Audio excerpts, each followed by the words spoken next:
Assalamualaikum students, how are you? You will be fine, I hope so.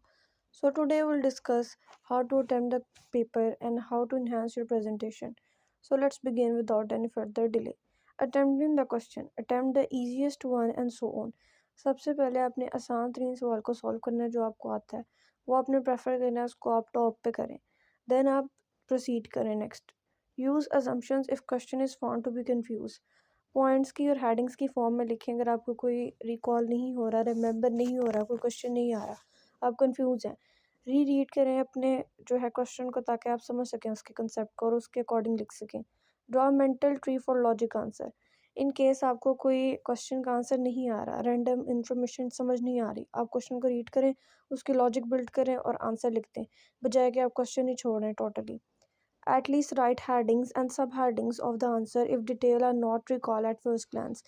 आपने पहली नज़र में पेपर देखा है लॉन्ग क्वेश्चन दिया हुआ है आपको नहीं आ रहा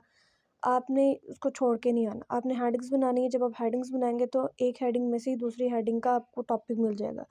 देन आपने उन हेडिंग्स की सब हेडिंग्स बनानी है इससे ही होगा कि आपका अटैम्प्ट पेपर अच्छा लगेगा और हेडिंग्स भी बन जाएंगी और आपका लॉन्ग अटैम्प्ट हो जाएगा अच्छे तरीके से ओके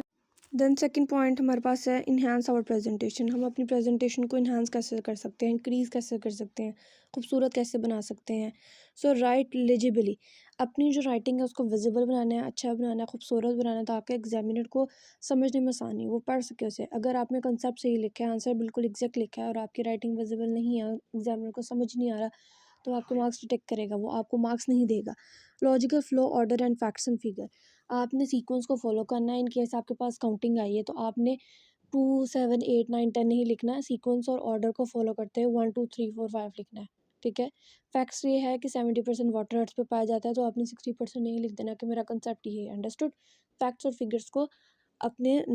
रखना है अपने जहन में ठीक है हेडिंग्स एंड सब हेडिंग्स आपने शॉर्ट क्वेश्चन में भी यूज़ करनी है फार्मूला टेबल्स एंड कैलकुलेशन किसी क्वेश्चन में टेबल कोई कैलकुलेशन है कोई फार्मूला है तो आपने मेंशन ज़रूर करना है अगर आपको नहीं आता तो आप उसे रहने दें ठीक है बजाय कि आप गलत लिखें give charge graph of necessary अगर उसने पूछे हैं तो आप पे कंपलसरी है मस्ट है कि आपने लिखने हैं अंडरस्टूड गिव एडिकेट मार्जिन आपने जो है स्पेस छोड़नी है मार्जिन लाइन की ठीक है उसके बाद फिर आपने अपना लिखना है ठीक है ये नहीं कि पहले आपने मार्जिन ड्रॉ ही नहीं की